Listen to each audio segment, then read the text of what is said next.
Suscríbete a Venganza Perfecta. Nos encantaría saber desde qué parte del mundo nos acompañas. Cuéntanos en los comentarios. Ahora, sumerjámonos en la historia de hoy. El ventilador industrial en el departamento tipo loft de Eduardo Suárez, en el centro de la ciudad, zumbaba con su ritmo familiar mientras él enrollaba los planos arquitectónicos esparcidos por su mesa de dibujo. 2 años habían tallado profundas arrugas alrededor de sus ojos que no tenían nada que ver con sus 34 años de edad. La fotografía enmarcada en la esquina de su escritorio, del 6º cumpleaños de Leo, 3 meses antes del accidente, captaba el sol de la tarde. Eduardo se había forjado una reputación como uno de los arquitectos comerciales más innovadores de la Ciudad de México. Pero después del funeral, había reducido su trabajo a consultorías. Menos gente, menos preguntas sobre cómo lo estaba llevando. Menos miradas compasivas que le hacían apretar la mandíbula. Su teléfono vibró. Julián Torres, su mejor amigo desde la universidad y la única persona que todavía lo contactaba sin tratarlo como si fuera de cristal. ¿Todavía planeas ignorar ese proyecto de Querétaro? La voz de Julián tenía su franqueza habitual. Voy a ir. Industrial del Bajío necesita a alguien que realmente entienda de integridad estructural. Eduardo cerró su computadora portátil. 3 días de evaluación del sitio, y luego regreso. Bien. Necesitas salir de ese loft. Se está convirtiendo en un santuario. A Eduardo se le hizo un nudo en la garganta. Julián tenía razón. Conocía cada grieta de esas paredes, cada sombra. Te llamaré desde Querétaro. A la mañana siguiente, Eduardo condujo por una ciudad que nunca había visitado, siguiendo las indicaciones del GPS hacia una zona industrial al sur del centro. El trabajo era sencillo, evaluar una antigua fábrica para convertirla en un espacio de uso mixto. Se había vuelto bueno perdiéndose en mediciones y cálculos, en problemas que tenían soluciones reales. Después de 6 horas de evaluaciones, le dolía la espalda baja. El motel que había reservado estaba cerca de una zona residencial. Calles tranquilas bordeadas de viejos fresnos. Decidió caminar, estirar las piernas, despejar la cabeza. Fue entonces cuando la oyó. La risa de un niño, brillante y desenfrenada, cortando el aire de octubre como una campana. Los pies de Eduardo se detuvieron antes de que su cerebro pudiera reaccionar. Conocía esa risa, la había memorizado durante 6 años de rodillas raspadas, cuentos antes de dormir y caricaturas de los sábados por la mañana. Su cabeza se giró hacia el parque al otro lado de la calle. El niño estaba en los columpios, impulsando sus piernas con un ritmo decidido. Cabello oscuro, complexión delgada, esa forma particular de meter la barbilla cuando se concentraba.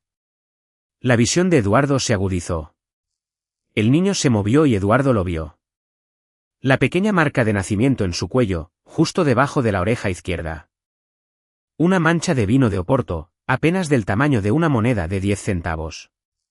La marca de nacimiento de Leo. La marca de nacimiento de su hijo. El niño saltó de un columpio, aterrizando torpemente, favoreciendo su pierna derecha, la misma pierna que se había lesionado en el accidente 18 meses antes del funeral. Antes del segundo accidente, el que lo había matado. La mano de Eduardo encontró el tronco de un árbol.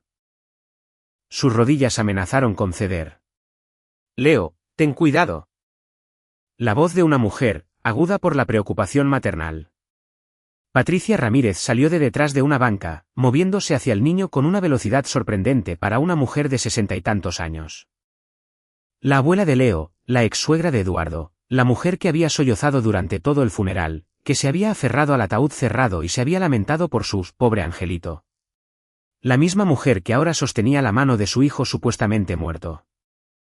La mente de arquitecto de Eduardo, entrenada para ver detalles, para medir y analizar, se puso en marcha. Leo era real, sólido, vivo, riendo mientras Patricia le limpiaba la tierra de la chamarra. Se dirigieron hacia el estacionamiento, hacia un Nissan Versa plateado que Eduardo no reconoció. Él lo siguió. Años de caminar por obras en construcción le habían enseñado a moverse en silencio, a observar sin ser observado. Se mantuvo a 2 autos de distancia mientras Patricia conducía por calles residenciales, daba 3 vueltas y entraba en la cochera de una modesta casa de una planta, pintada de amarillo pálido con molduras blancas. Eduardo se estacionó calle abajo, observándolos entrar por la puerta lateral. Las luces se encendieron en la cocina. Vio la silueta de Leo pasar por la ventana, gesticulando animadamente sobre algo, tal como solía hacerlo, tal como lo hacía su hijo. Le temblaba la mano en el volante. Después de 20 minutos, cuando la oscuridad total se había asentado, Eduardo pasó junto a la casa como cualquier paseante nocturno. El buzón estaba en la acera, ligeramente oxidado. Sacó su teléfono del bolsillo, fingió atender una llamada y miró la etiqueta con el nombre, Familia Ramírez, calle Fresnos 2847. Y debajo, en letra más pequeña, Patricia Ramírez, Sofía Ramírez, Leo Ramírez. Sofía, su esposa, muerta en el mismo accidente que había matado a Leo. O eso decía el informe policial. O eso habían confirmado los ataúdes cerrados. Las piernas de Eduardo lo llevaron de vuelta a su auto por pura memoria muscular. Se sentó en el asiento del conductor, mirando su reflejo en el espejo retrovisor, e intentó comprender lo que sus ojos acababan de mostrarle a su cerebro. Su hijo estaba vivo, su esposa estaba viva, y lo dejaron enterrar cajas vacías hacía 2 años. Eduardo no durmió. Se sentó en la habitación del motel, con la computadora portátil abierta, revisando cada archivo que había guardado después del funeral. El informe policial del accidente, los certificados de defunción, los papeles del seguro, las tarjetas de condolencias, las facturas de la funeraria. Detalles que había estado demasiado destrozado para examinar ahora exigían su atención. El accidente había ocurrido durante un viaje de fin de semana de madre e hija a la Marquesa. Sofía había querido espacio, dijo que necesitaba tiempo con su madre, que Eduardo siempre estaba trabajando, que Leo también necesitaba a su abuela.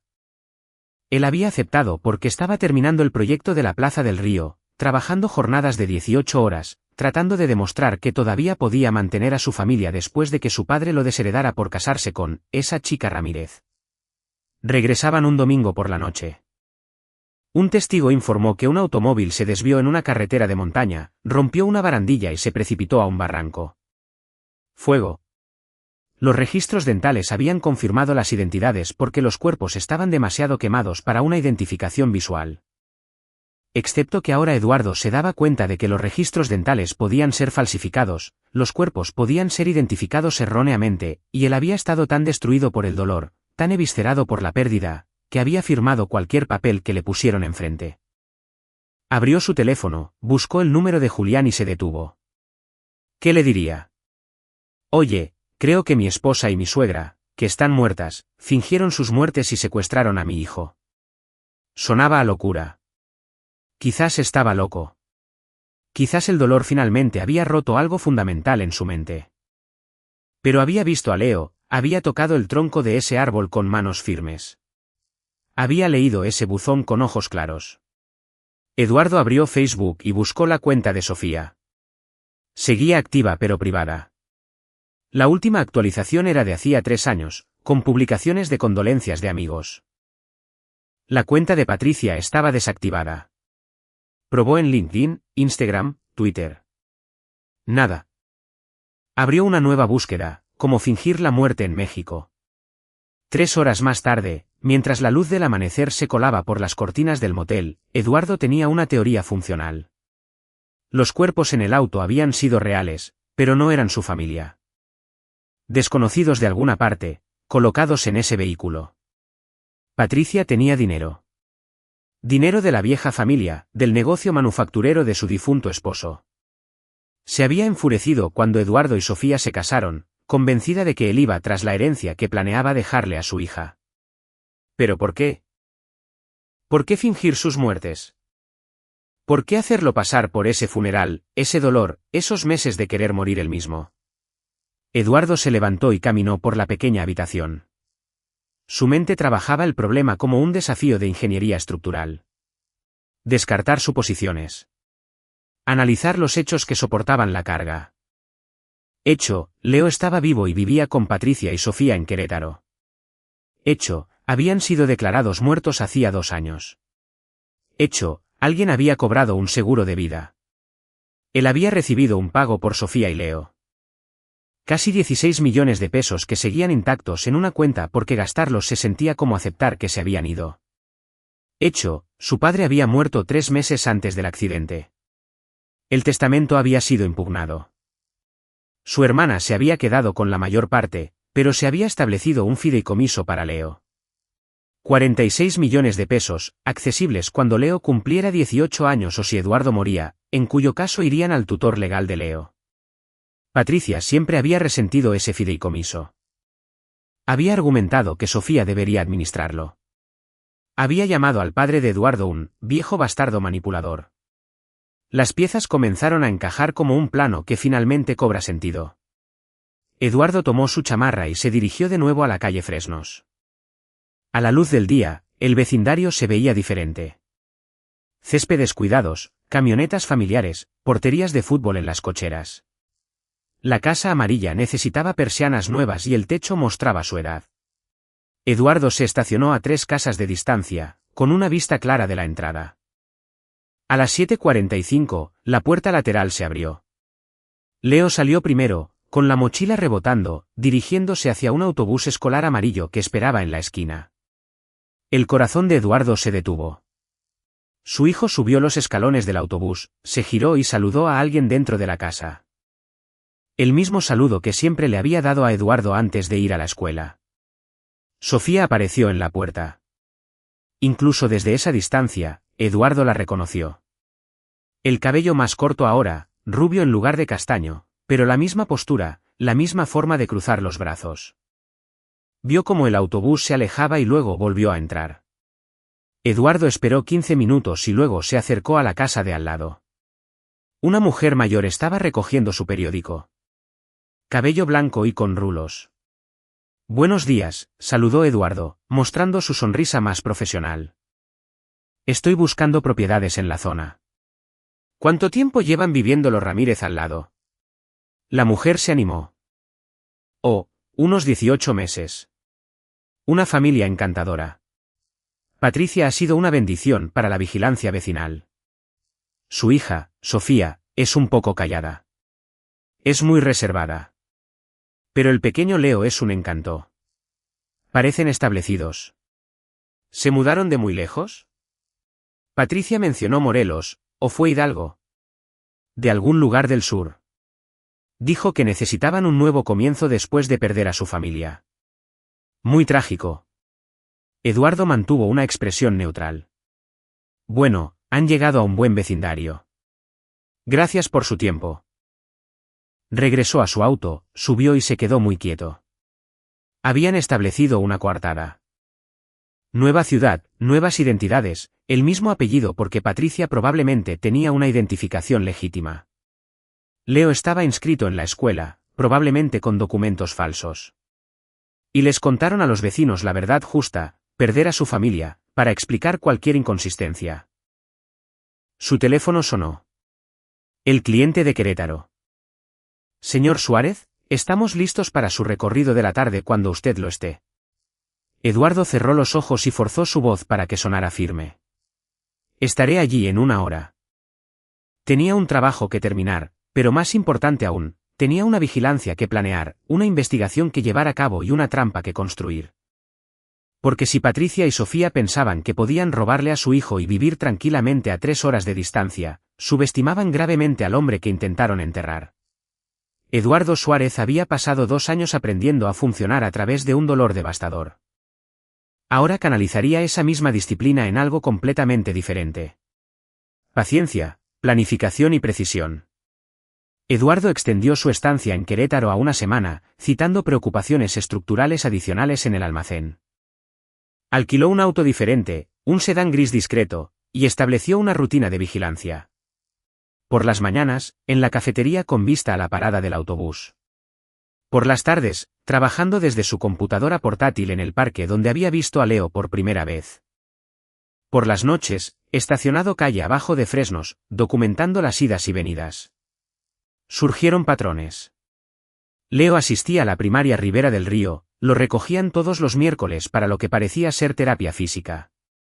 Esa lesión en la pierna todavía requería tratamiento. Patricia era voluntaria en la biblioteca de la escuela los martes y jueves. Sofía trabajaba a tiempo parcial en un consultorio dental en el centro, salía a las 8:30 y regresaba a las 3. Eduardo fotografiaba todo, con fecha y ubicación. Metódico. Su formación como arquitecto le había enseñado que los proyectos complejos requerían una documentación exhaustiva. El cuarto día, llamó a Julián desde un lugar seguro, una biblioteca en un barrio diferente.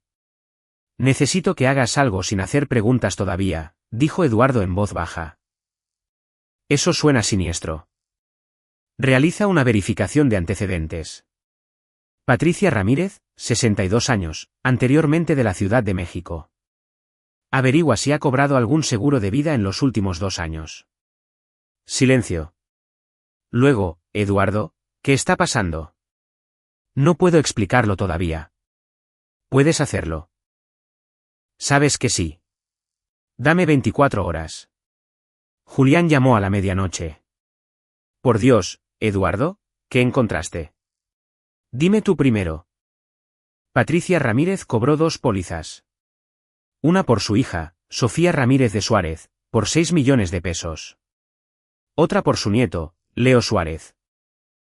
Por 10 millones de pesos. Ella figuraba como beneficiaria en ambas. Presentó las reclamaciones 3 semanas después del accidente. Recibió el pago en un plazo de 6 meses. ¿Alguna señal de alerta por parte de la compañía de seguros? Nada en el registro público, pero Eduardo, están vivos. Las palabras quedaron suspendidas entre ellos como una cuchilla. ¿Qué? Leo y Sofía, están vivos. Viven en Querétaro con Patricia. Los he visto varias veces. Tengo fotografías. La respiración de Julián cambió. ¿Estás absolutamente seguro? He pasado 6 años aprendiendo cada detalle del rostro de mi hijo, Julián. Su marca de nacimiento, su cojera, su risa. Es él. Santo cielo, ¿has contactado a la policía? Todavía no. Necesito entender todo el alcance primero. ¿Por qué lo hicieron? Si Sofía fue coaccionada o fue cómplice. ¿Qué tan profundo es esto? Eduardo, esto es secuestro. Fraude. Tienes que. Necesito pruebas que se sostengan en un tribunal. Pruebas que me devuelvan a mi hijo permanentemente. Patricia tiene dinero, conexiones.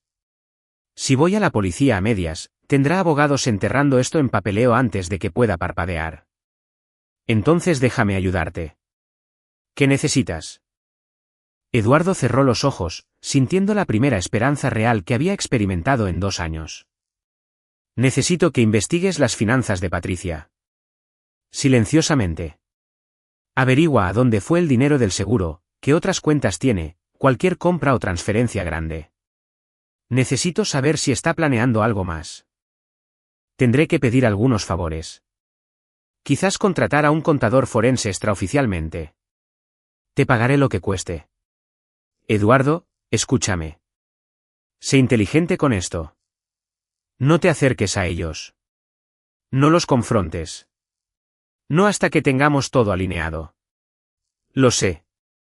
Eduardo vio un auto detenerse en la entrada de Patricia, la vio salir con bolsas del supermercado.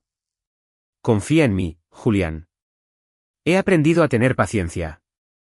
Durante las siguientes 2 semanas, Eduardo estableció una rutina que no levantaría sospechas. Regresó a la Ciudad de México, aceptó nuevos proyectos, actuó como un hombre que se recuperaba lentamente. Pero cada fin de semana, conducía a Querétaro. Rutas diferentes, horas diferentes. Con cuidado de no establecer nunca un patrón. Alquiló un apartado postal en Querétaro y comenzó a construir un rastro documental. Se hizo amigo de un investigador privado llamado Bruno Vargas, recomendado por la red de Julián. Ex policía, discreto, bueno con las cámaras y la documentación. ¿Quieres que verifique que el niño es quien crees que es?, dijo Bruno durante su primera reunión en una cafetería a 40 minutos de Querétaro. El ADN sería ideal, pero no sé cómo obtenerlo sin alertarlos. Bruno se recostó. El niño está en la escuela. Las escuelas guardan registros médicos. Si ha tenido alguna lesión, visitas por enfermedad, tendrán documentación. Podría ser posible acceder a esos registros a través de los canales adecuados. Canales legales. Llamémoslos canales creativos. ¿Quieres que esto se haga bien o rápido? Quiero que se haga bien, pero también quiero a mi hijo de vuelta antes de Navidad. Tenían 9 semanas. Bruno se puso a trabajar. Se hizo pasar por un auditor de seguros de salud. Entró en el sistema de registros de la primaria Ribera del Río.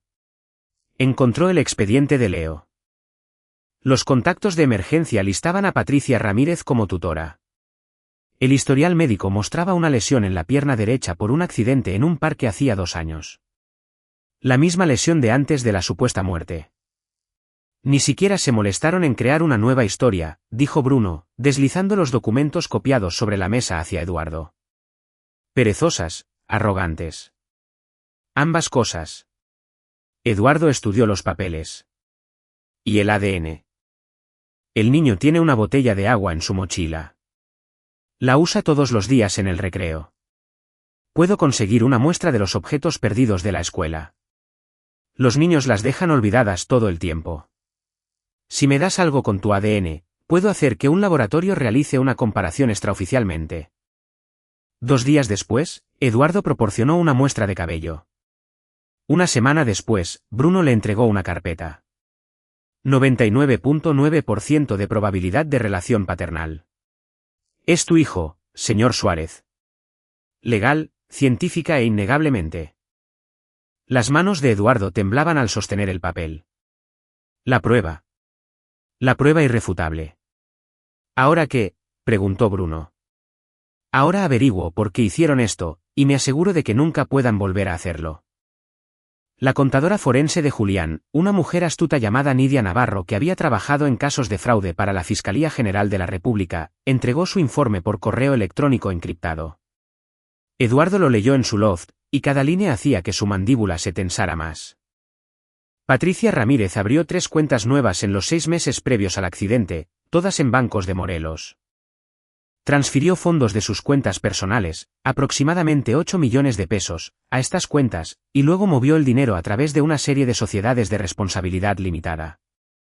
A las 2 semanas de recibir los pagos del seguro, realizó la compra en efectivo de la propiedad de Querétaro bajo el nombre de Inmobiliaria Fresnos, Sociedad de Responsabilidad Limitada. Pagos adicionales sugieren que sobornó al menos a una persona en la oficina del médico forense. 300.000 pesos depositados en una cuenta perteneciente a Jerónimo Linares, asistente del médico forense, 3 días antes de que se emitieran los certificados de defunción. Linares fue despedido 6 meses después por una falta no relacionada. Patricia también realizó pagos a un abogado en Hidalgo, Jaime Elías, por un total de 1.500.000 pesos. Elías se especializa en documentación de identidad. Fue sancionado por la Barra de Abogados en 2019 por violaciones éticas. El dinero del seguro se está utilizando para gastos de manutención. Según la tasa de gasto actual, Patricia agotará estos fondos en 3 años. No tiene fuentes de ingresos legales registradas. Eduardo le reenvió todo a Julián. Esto es suficiente para la policía, ¿verdad? Más que suficiente. Pero, Eduardo, piensa en lo que sucederá después. La investigación policial lleva tiempo. Patricia podría huir si se siente acorralada. Podrías no ver a Leo durante meses mientras esto se resuelve. El DIF podría involucrarse. Entonces, ¿qué sugieres? Déjame hablar con una abogada de derecho familiar que conozco. Alguien que se especializa en casos de sustracción de menores. Necesitamos entender cómo obtener la custodia inmediata una vez que esto estalle. La abogada, una mujer formidable llamada Elena Silva, expuso la realidad en su oficina del centro. En el momento en que denuncies esto a la policía, Leo se convertirá en evidencia en un caso penal. Será retirado de la custodia de Patricia, pero podría ir a un hogar de acogida mientras se resuelven las identidades y se verifican las relaciones. Tienes el ADN. Pero necesitarás demostrar que eres psicológicamente estable, que puedes mantenerlo, que estará seguro contigo. Soy su padre. Eres un hombre que todo el mundo cree que enterró a su hijo hace 2 años. El tribunal querrá evaluaciones psicológicas, estudios socioeconómicos, verificación de que no sufres de delirios o crisis por trauma. Eduardo sintió que su ira crecía. Entonces, mi hijo se queda con secuestradoras mientras yo demuestro que estoy cuerdo. No. Esto es lo que haremos. Elena sacó un bloc de notas legal. Construiremos un caso blindado primero. No solo evidencia criminal contra Patricia y Sofía, sino documentación de que siempre has sido un padre apto. Obtendremos declaraciones de amigos, empleadores, terapeutas si has visto a alguno. Prepararemos un estudio socioeconómico por adelantado. Luego, cuando vayamos a la policía, iremos con un paquete completo y una petición de custodia de emergencia. Haremos imposible que cualquier juez falle en tu contra. ¿Cuánto tiempo? 4 semanas. Si nos movemos rápido. Puedes esperar 4 semanas. Eduardo pensó en Leo durmiendo en esa casa amarilla, creyendo que su padre estaba muerto. 4 semanas. 28 días. 672 horas. Sí, dijo. Pero ni un día más. Pasó esas 4 semanas construyendo su caso con la misma precisión que aplicaba a los proyectos arquitectónicos. Referencias de carácter de Julián, de clientes, de su hermana. Documentación de su estabilidad financiera, su vivienda estable, su falta de antecedentes penales. Una evaluación psicológica de un terapeuta respetado que concluyó que estaba de duelo pero mentalmente sano, capaz de proporcionar el cuidado adecuado a un niño. Y continuó observando a Leo cada fin de semana en Querétaro, manteniendo la distancia pero documentando todo.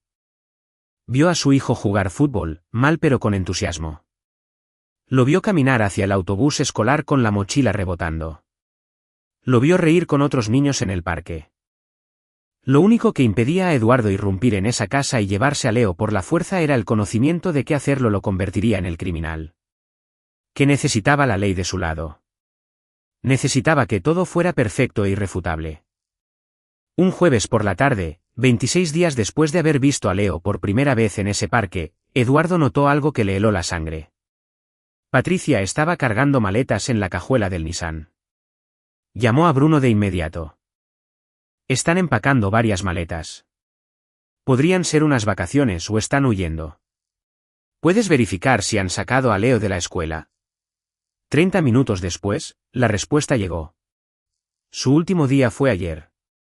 Le dijeron a la escuela que era una emergencia familiar. ¿Qué enviarían por sus registros? El corazón de Eduardo martilleaba. Nos movemos ahora. Llama a Elena. Llama a Julián.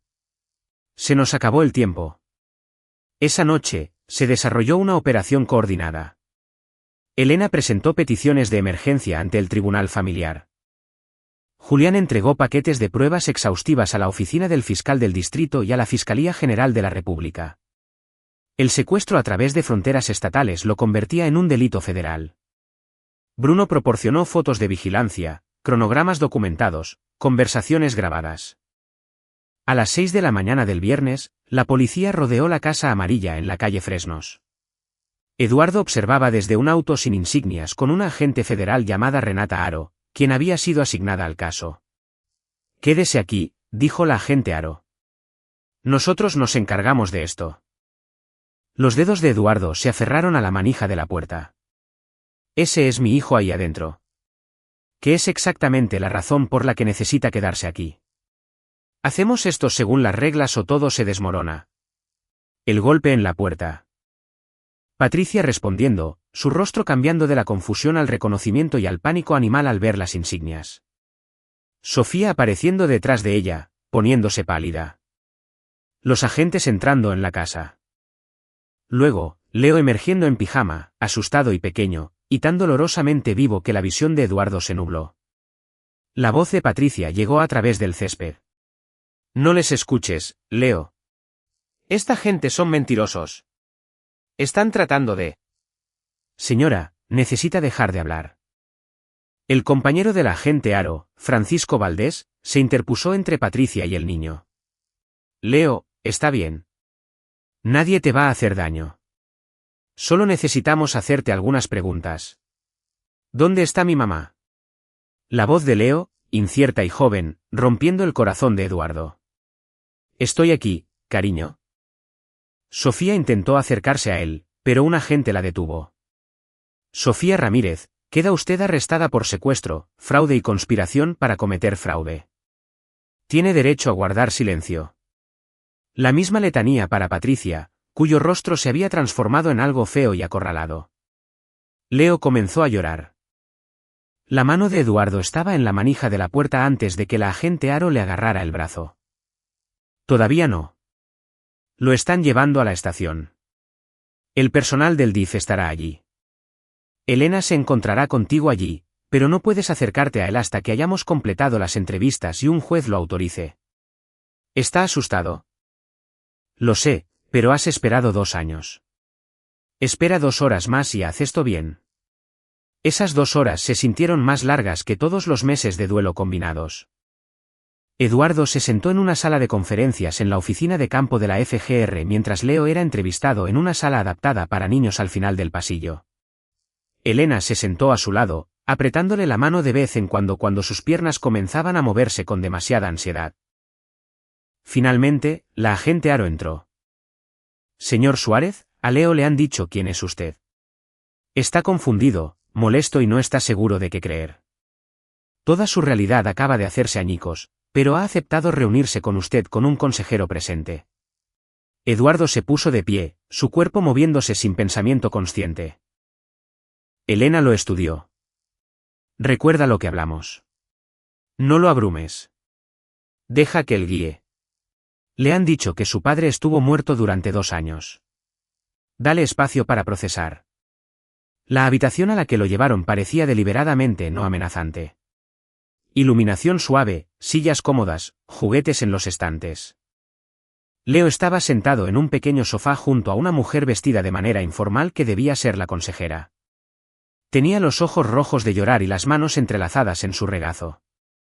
Eduardo se detuvo en la puerta y su hijo levantó la vista.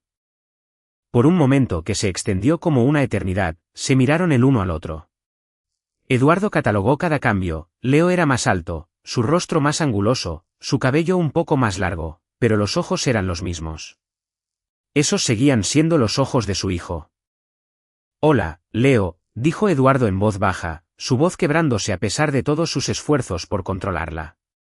El rostro de Leo se descompuso. La abuela dijo que estabas muerto. Dijo que moriste en un incendio. Lo sé. Pero estoy aquí. Soy real, y te he estado buscando desde el día en que pensé que te había perdido. ¿De verdad eres mi papá? De verdad lo soy, la pequeña voz de Leo. ¿Puedes probarlo? A Eduardo se le cerró la garganta. Miró a la consejera, quien asintió levemente. Se sentó en una silla frente a Leo, cerca pero sin invadir su espacio. ¿Recuerdas la historia que te contaba todas las noches antes de dormir? Sobre el arquitecto que construyó un castillo en las nubes. Los ojos de Leo se abrieron ligeramente. Con el dragón que le tenía miedo a las alturas y la princesa que se convirtió en caballero. Y todos tenían fiestas de pizza los viernes. Esa era nuestra historia. Solo nuestra. De nadie más. Una lágrima rodó por la mejilla de Leo. ¿Por qué me dijeron que estabas muerto? Todavía no lo sé, campeón, pero lo voy a averiguar. Y te prometo que nunca más dejaré que nadie te aleje de mí. ¿Dónde está mamá? Eduardo miró a la consejera, quien intervino suavemente. Leo, tu mamá está hablando con otras personas en este momento. Estamos tratando de entender qué pasó. Es complicado y va a llevar algo de tiempo. Pero el señor Suárez, tu papá, te ha estado buscando. Nunca dejó de buscar. No entiendo, la voz de Leo se alzó, con pánico enhebrado en ella. ¿Por qué mentiría la abuela? ¿Por qué mentiría mamá? No entiendo. La consejera le puso una mano suave en el hombro. Lo sé, cariño. Esto es muy aterrador y confuso, pero ahora estás a salvo. Todos aquí están trabajando para averiguar qué es lo mejor para ti. Leo miró a Eduardo con ojos demasiado viejos para su rostro. ¿De verdad me enterraste? La abuela dijo que hubo un funeral. Lo hubo, dijo Eduardo, su voz firme a pesar del terremoto dentro de su pecho. Porque creí que te habías ido. Me hicieron creer que te habías ido. Pero todo el tiempo estuviste vivo. Y si lo hubiera sabido, si hubiera tenido la más mínima pista, habría puesto el mundo de cabeza para encontrarte. Algo en la expresión de Leo cambió. No confianza, todavía no. Pero quizás la primera grieta en el muro. ¿Puedo quedarme contigo? Voy a hacer todo lo que pueda para que eso suceda. ¿Y si no puedo? ¿Y si me obligan a ir a otro lugar? La consejera intervino. Leo, habrá muchas conversaciones y decisiones tomadas por adultos en los próximos días, pero la prioridad de todos es asegurarse de que estés seguro y bien cuidado. Tu papá está trabajando con abogados y jueces para demostrar que puede cuidar de ti. ¿Quieres eso? Leo miró a Eduardo, realmente lo miró, estudiando su rostro como si estuviera tratando de reconciliar la memoria con la realidad. Te ves diferente. 2 años hacen eso. Te ves triste. Lo estuve, por mucho, mucho tiempo. ¿Todavía estás triste? Eduardo sintió que le ardían los ojos. Ya no. Leo asintió lentamente, luego se volvió hacia la consejera. Quiero quedarme con él. Es mi papá, aunque haya olvidado cómo se veía. Recuerdo las historias. Recuerdo las fiestas de pizza. La consejera sonrió. Está bien. Eso es algo muy importante que decirle al juez. Vamos a tomar esto paso a paso. La maquinaria legal avanzó con una lentitud agonizante. Audiencias de custodia de emergencia, entrevistas, evaluaciones. Patricia y Sofía fueron detenidas sin derecho a fianza, por riesgo de fuga dado lo que ya habían hecho. Su abogado intentó alegar locura temporal, instinto maternal para proteger al niño de un padre inestable. Pero la documentación de Eduardo era a prueba de balas. Los testigos de carácter, los registros financieros, las evaluaciones psicológicas, lo más condenatorio, la evidencia de premeditación, las transacciones financieras de Patricia, los sobornos, el establecimiento de identidades falsas meses antes del accidente simulado. Al cuarto día, Elena llamó con noticias. El juez concedió la custodia temporal. Leo puede irse a casa contigo esta noche. Habrá visitas supervisadas al principio. Requisitos de terapia, pero, Eduardo, lo tienes de vuelta. Eduardo se sentó pesadamente en el suelo de su loft. Esta noche. A las 6. El personal del DIF lo llevará a tu casa. Harán una inspección. Se asegurarán de que sea apropiado. ¿Estás listo? He estado listo durante 2 años. Pasó la tarde arreglando la antigua habitación de Leo a la perfección.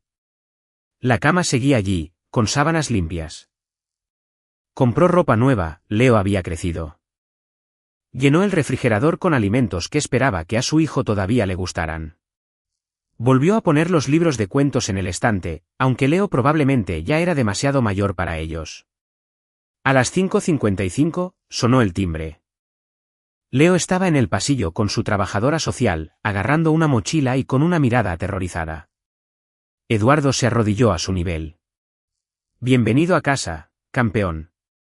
Leo entró vacilante, sus ojos escaneando todo. Aquí es donde vivíamos antes. Aquí es donde vivíamos. ¿Quieres ver tu habitación? Caminaron juntos por el pasillo. Leo se detuvo en la puerta, mirando las paredes cubiertas con sus viejos dibujos, los estantes con sus juguetes. ¿Guardaste todo? Por supuesto que guardé todo. Incluso después de que pensé que estabas especialmente después. Esta era tu habitación. Siempre será tu habitación. Esa noche, después de que la trabajadora social se fue y el sol se puso sobre la Ciudad de México, Leo se sentó en el borde de su cama con un pijama que le quedaba un poco grande. Papá.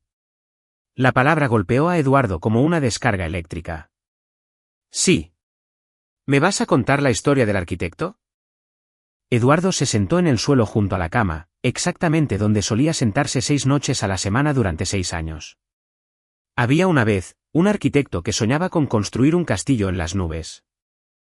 Leo escuchaba, con los ojos pesados, y en algún punto intermedio del tercer intento del dragón por subir las escaleras, se quedó dormido. Eduardo se quedó allí 1 hora más, viendo respirar a su hijo, convenciéndose de que esto era real. Abajo, su teléfono vibró. Julián. Audiencia preliminar mañana. Deberías estar allí. Eduardo respondió, no me la perdería por nada. La audiencia preliminar reveló el alcance total del plan de Patricia, y era peor de lo que Eduardo había imaginado. Jerónimo Linares, el asistente del médico forense que había sido sobornado, testificó a cambio de inmunidad. Explicó cómo Patricia se le había acercado con una propuesta de negocio. 2 cuerpos, desconocidos de una fosa común, no reclamados, olvidados, podrían usarse en lugar de Sofía y Leo. El incendio del auto haría imposible la identificación visual. Los registros dentales podrían intercambiarse. Me pagó 1 millón de pesos, dijo Linares con voz monótona. Me convencí de que era un crimen sin víctimas. Los desconocidos ya estaban muertos. Nadie los reclamaba. Y la señora Ramírez dijo que estaba protegiendo a su nieto de un padre abusivo. El abogado de Eduardo, Lorenzo Garza, el fiscal penal que Elena había traído para manejar este aspecto, se puso de pie. ¿Verificó usted esas afirmaciones de abuso? No. ¿Investigó los antecedentes del señor Suárez? No. Entonces, ¿le creyó a una mujer que le ofrecía 1 millón de pesos por falsificar certificados de defunción? Sí. El fiscal de Patricia y Sofía intentó objetar, pero el daño estaba hecho. Jaime Elías, el abogado de Hidalgo, fue menos cooperativo. Se acogió a su derecho a no declarar en la mayoría de las preguntas, pero los registros financieros contaron la historia. Actas de nacimiento falsas para Leo bajo el nombre de Leo Ramírez, con fecha retroactiva para mostrar que había nacido en Morelos. Números de seguridad social obtenidos a través de robo de identidad. Una historia completamente ficticia. El nivel de planificación aquí es extraordinario, le dijo Lorenzo a Eduardo durante un receso. Esto no fue una decisión impulsiva. Patricia se había estado preparando durante meses, quizás más. ¿Pero cuál era el objetivo final? Eso es lo que estamos tratando de entender. Su esposa está pidiendo testificar. Sofía subió al estrado esa tarde. Había perdido peso, se veía atormentada. Cuando finalmente habló, su voz era apenas audible. Mi madre me dijo que ibas a quitarme a Leo. Eduardo se inclinó hacia adelante, con cada músculo tenso. Dijo que tu familia tenía dinero, conexiones, que manipularías los tribunales de custodia, que perdería a mi hijo. Me mostró documentos legales, falsos, me doy cuenta ahora, que sugerían que estabas construyendo un caso para afirmar que yo era una madre no apta. ¿Por qué creería eso? Preguntó Lorenzo. Porque mi madre ha estado controlando mi vida desde que nací. Porque me convenció cuando tenía 17 años de que mi novio me estaba engañando, y descubrí años después que ella había fabricado la evidencia. Porque me dijo, cuando me casé con Eduardo, que su familia nos destruiría. Y su padre sí lo desheredó. Eso fue por culpa de ella. Dijo Eduardo en voz alta. Elena le agarró el brazo, pero el juez lo permitió. Lo sé, señor Suárez, dijo Sofía, con las lágrimas corriendo. Lo sé ahora, pero en ese entonces ella me hizo creer que todo era tu culpa. Dijo que la única forma de proteger a Leo era desaparecer, que tenía un plan, que estaríamos a salvo, que Leo tendría una buena vida. Así que dejaste que él creyera que su padre estaba muerto. Pensé que lo estaba protegiendo, la voz de Sofía se elevó. Me convenció de que eras peligroso, de que planeabas quitármelo permanentemente. Y el fideicomiso dijo que una vez que tu padre muriera, usarías ese dinero para enterrarnos en honorarios legales, que nunca volveríamos a ver a Leo. Lorenzo se acercó al estrado de los testigos. Señora Ramírez de Suárez, cuando se dio cuenta de que su madre le había estado mintiendo. El rostro de Sofía se descompuso. Hace unos 6 meses. Encontré documentos que había escondido, los verdaderos papeles del seguro. Los pagos. Me di cuenta de que había planeado esto por dinero, no para proteger a Leo. La confronté y ella. Sofía se tocó la muñeca y Eduardo vio una leve cicatriz. Me recordó que yo era igual de culpable, que si decía algo iría a la cárcel, que Leo iría a un hogar del DIF. ¿Por qué no denunció? Porque estaba aterrorizada. Y porque para entonces Leo se había adaptado. Hizo amigos. Estaba feliz. Me dije a mí misma que era mejor dejarlo ser feliz que volver a destruir su mundo. Aunque su padre creyera que estaba muerto. Me dije a mí misma que Eduardo había seguido adelante, que había reconstruido su vida. Me convencí de que era mejor para todos. Lorenzo dejó que eso quedara en el silencio. Pero su madre planeaba huir de nuevo. ¿Qué? Dijo que alguien había estado vigilando la casa, que pensaba que nos habían encontrado. Iba a llevarse a Leo a Canadá. Se suponía que yo me quedaría atrás, para establecer que habíamos tenido una pelea, que no sabía a dónde habían ido. Iba a separarla de su hijo. Sí. Después de decirle que todo el plan era para mantenerlos juntos. Sí. Y aún así no denunció. El silencio de Sofía fue respuesta suficiente. El testimonio de Patricia fue diferente. No mostró remordimiento, ni reconocimiento de haber hecho algo malo. Se sentó erguida en el estrado y afirmó que todo lo que había hecho era necesario. Mi hija estaba casada con un hombre que priorizaba el trabajo sobre la familia, que la dejaba sola con un niño mientras él perseguía contratos y reconocimiento, cuya familia los había rechazado a ambos. Lorenzo la dejó hablar, la dejó cavar su propia tumba. Leo estaba sufriendo. Sofía estaba sufriendo. Tomé la decisión de protegerlos. ¿Fingiendo sus muertes y robando 16 millones de pesos en dinero de seguros? Dándoles la oportunidad de una vida mejor. Usted convenció a su hija de que su esposo era peligroso, falsificó documentos, sobornó a un médico forense y cometió fraude de identidad. Eso es protección. Usted no entiende lo que significa ser madre.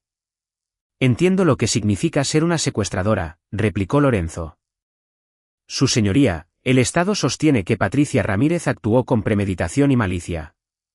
Esta no era una madre protectora. Esta era una mujer que vio una oportunidad de ganancia financiera y manipuló a su propia hija para lograrlo. El juez ordenó un receso. En un pasillo, Elena llevó a Eduardo a un lado. Esto va a nuestro favor. La fiscalía le está ofreciendo a Sofía un acuerdo. Cargos reducidos si testifica contra Patricia. ¿Cuál es la sentencia? Probablemente 2 años, con crédito por el tiempo cumplido y la posibilidad de liberación anticipada. Estaría fuera en 18 meses. ¿Y Patricia? 10 a 20 años si es condenada por todos los cargos. Se irá por mucho tiempo. Eduardo miró a través de las puertas de la sala del tribunal hacia donde Leo se sentaba con una persona del DIF, haciendo dibujos y tratando de no escuchar a los adultos discutir el destino de su madre. Quiero que pase el resto de su vida tras las rejas. Pero Leo necesita a su madre. Eres una mejor persona de lo que yo sería. No lo hago por Sofía. Lo hago por él. El juicio duró 3 semanas. La evidencia era abrumadora. Patricia fue declarada culpable de todos los cargos: secuestro, fraude, conspiración, soborno, robo de identidad. El juez la sentenció a 15 años, sin posibilidad de libertad condicional durante 10. Sofía se declaró culpable de conspiración y recibió 2 años. El juez señaló su cooperación y la evidencia de la manipulación de su madre. Usted tomó decisiones terribles, le dijo el juez. Pero también amaba a su hijo. Eso no excusa lo que hizo, pero lo explica. Espero que use su tiempo en prisión para comprender el daño que ha causado y para reconstruirse como alguien digna del perdón de su hijo. Eduardo asistió todos los días del juicio. Leo se quedó en casa con Juliano Elena, protegido de los peores detalles. Habían comenzado terapia familiar, trabajando a través de capas de trauma y confusión. Leo tenía pesadillas. Entraba en pánico cuando Eduardo se iba a trabajar. Hacía preguntas sobre por qué su madre hizo esto, por qué su abuela mintió. Eduardo respondía con honestidad, de manera apropiada para su edad. A veces las personas cometen errores porque tienen miedo. A veces cometen errores porque quieren cosas que no deberían tener. Tu mamá cometió errores, pero te ama. Tu abuela cometió errores y lastimó a mucha gente. ¿Todavía amas a mamá? Esa pregunta golpeaba a Eduardo en el pecho cada vez. Amo a quien era cuando estábamos casados. No sé en quién se convirtió después, pero ese no es tu problema, campeón. Las relaciones de los adultos son complicadas. ¿Estás enojado conmigo? ¿Por qué estaría enojado contigo? Porque les creí. Porque no te recordé de inmediato. Eduardo atrajo a Leo a su regazo. Lo abrazó fuerte. Tenías 6 años cuando te llevaron. No hiciste nada malo. Ni una sola cosa. Eras un niño pequeño que creía en los adultos que lo rodeaban, porque eso es lo que se supone que deben hacer los niños. No estoy enojado contigo. Solo estoy agradecido de haberte encontrado. Ahora recuerdo más. Recuerdo las historias. Recuerdo cómo me dejabas ayudarte con tus dibujos. Eras un asistente terrible. Dibujabas dinosaurios en los márgenes. Leo se rió. El sonido aún era sorprendente y precioso. Dijiste que eran consultores estructurales. El cliente no estuvo de acuerdo.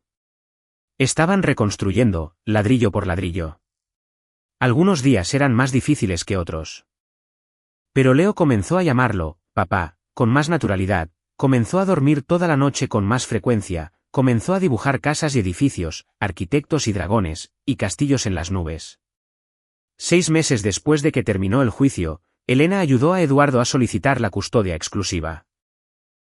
Sofía no se opuso. Envió una carta desde la prisión dirigida a Leo, explicando lo que podía explicar, disculpándose por lo que no podía cambiar. Leo la leyó sentado en el sofá junto a Eduardo. Cuando terminó, estaba llorando.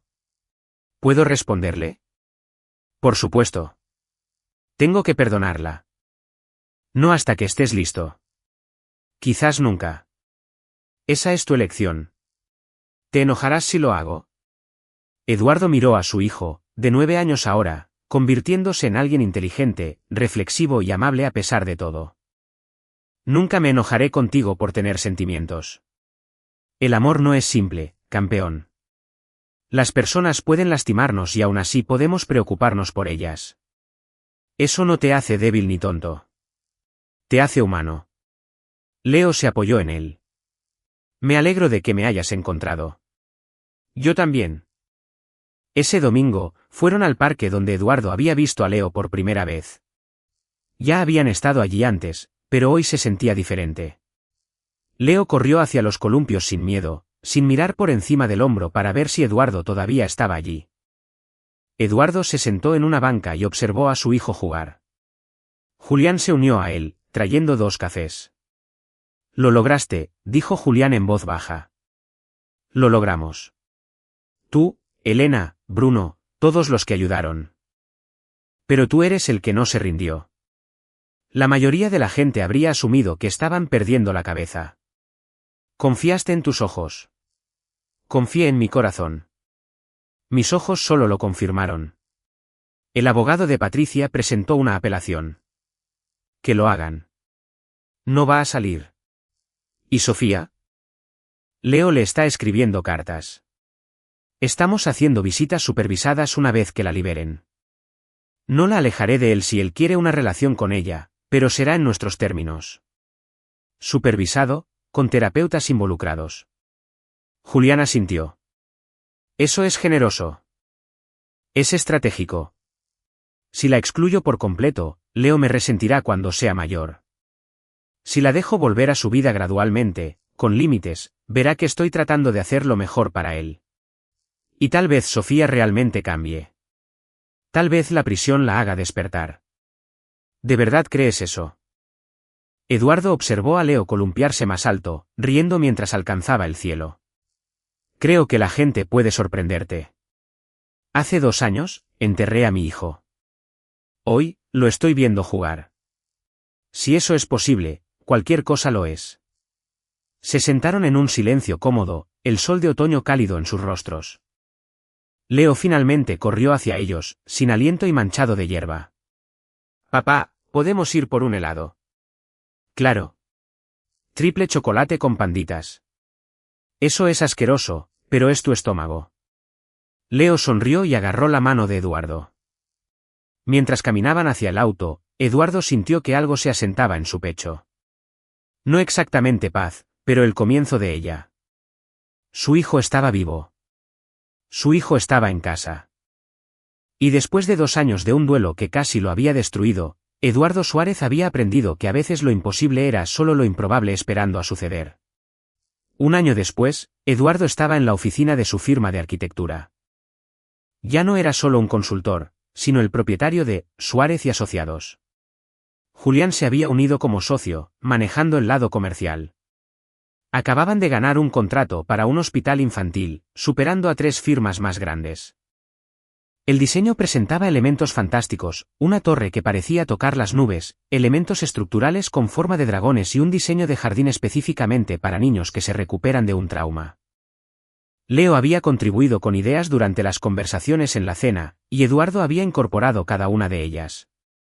«Estás poniendo mucho de ti en este proyecto», observó Julián, revisando los planos. «Ese es el punto. Construir debería significar algo. Este significa todo». Su teléfono vibró. La escuela de Leo, preguntando si Eduardo podía recogerlo temprano, mediodía debido a las conferencias de padres y maestros. Eduardo miró su reloj y envió un mensaje de texto: «Voy en camino». 15 minutos después, Leo subió al auto, con la mochila arrojada en el asiento trasero con el desdén casual de un niño de 10 años que nunca había tenido que llevar toda su vida en una sola bolsa. «¿Cómo estuvo la escuela?» «La maestra Jiménez dice que soy bueno en geometría. Dice que tengo conciencia espacial». «Eso lo sacaste de mí». «Lo sé. Le dije que mi papá es arquitecto». El pecho de Eduardo se contrajo de orgullo. ¿Qué dijo ella? Dijo que tal vez yo también podría serlo. Podría. Podrías ser cualquier cosa que quieras, campeón. Arquitecto, astronauta, entrenador de dinosaurios. Los dinosaurios están extintos, papá. Eso es lo que hace que entrenarlos sea tan impresionante. Leo se rió, y el sonido todavía hacía que el corazón de Eduardo diera un vuelco. Cada risa, cada sonrisa, cada momento ordinario se sentía como un regalo que casi había perdido. Se detuvieron por ese helado. Triple chocolate con panditas. Todavía asqueroso. Leo se lo comió mientras le contaba a Eduardo sobre un proyecto del sistema solar que estaba construyendo para la clase de ciencias. Eduardo escuchaba, hacía preguntas, daba sugerencias sobre la integridad estructural para un Saturno de papel maché. Más tarde, después de la tarea, la cena y la rutina de acostarse que habían reconstruido pieza por pieza, Eduardo se sentó en la puerta de la habitación de Leo. «Papá». La voz de Leo estaba somnolienta, ya a medio camino de los sueños. «Sí. Me alegro de que no te rindieras». Eduardo sintió que se le cerraba la garganta. «Yo también, campeón. La abuela me dijo que lo harías. Dijo que te olvidarías de nosotros y seguirías adelante. Nunca podría olvidarte». «¿Nunca?» «Lo sé ahora». Leo se dio la vuelta, acurrucándose en su almohada. «Te quiero, papá». «Yo también te quiero».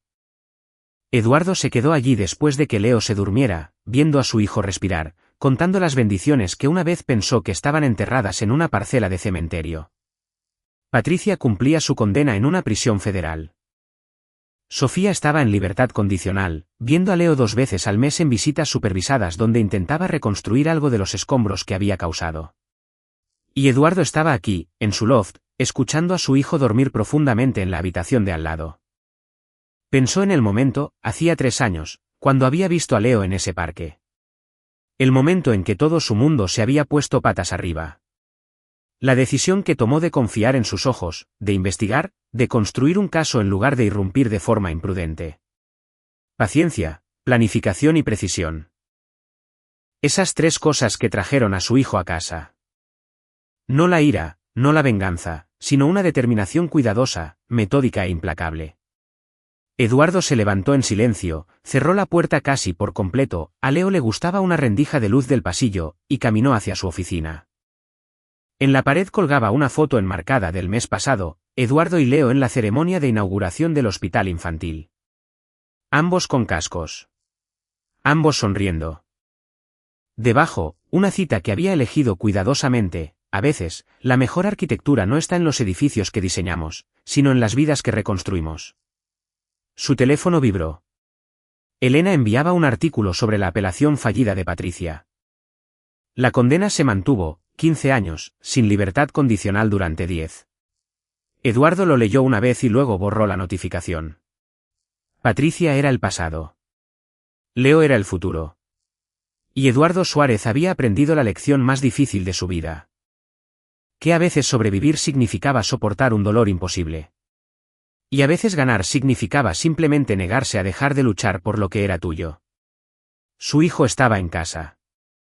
Después de 2 años de creer que Leo estaba muerto, después de meses de investigación y batallas legales y sesiones de terapia y pesadillas, su hijo estaba en casa. Esa era una victoria suficiente. Eduardo apagó las luces, revisó a Leo una vez más y se fue a la cama. Mañana, empezarían a construir de nuevo. Nuevos proyectos, nuevos recuerdos, nuevos capítulos en una historia que casi había terminado, pero que en cambio encontró un nuevo comienzo. Afuera, la Ciudad de México dormía bajo un cielo de invierno. Y en un loft del centro, un padre y un hijo soñaban sus sueños por separado, finalmente, benditamente juntos. Y ahí lo tienen. Otra historia llega a su fin. ¿Qué les pareció? Me encantaría leer sus opiniones en los comentarios de abajo. Si disfrutan de esta historia, consideren unirse a nuestra comunidad suscribiéndose. Significa el mundo para nosotros. Para más historias como esta, echen un vistazo a los vídeos recomendados en pantalla. Y los veré allí.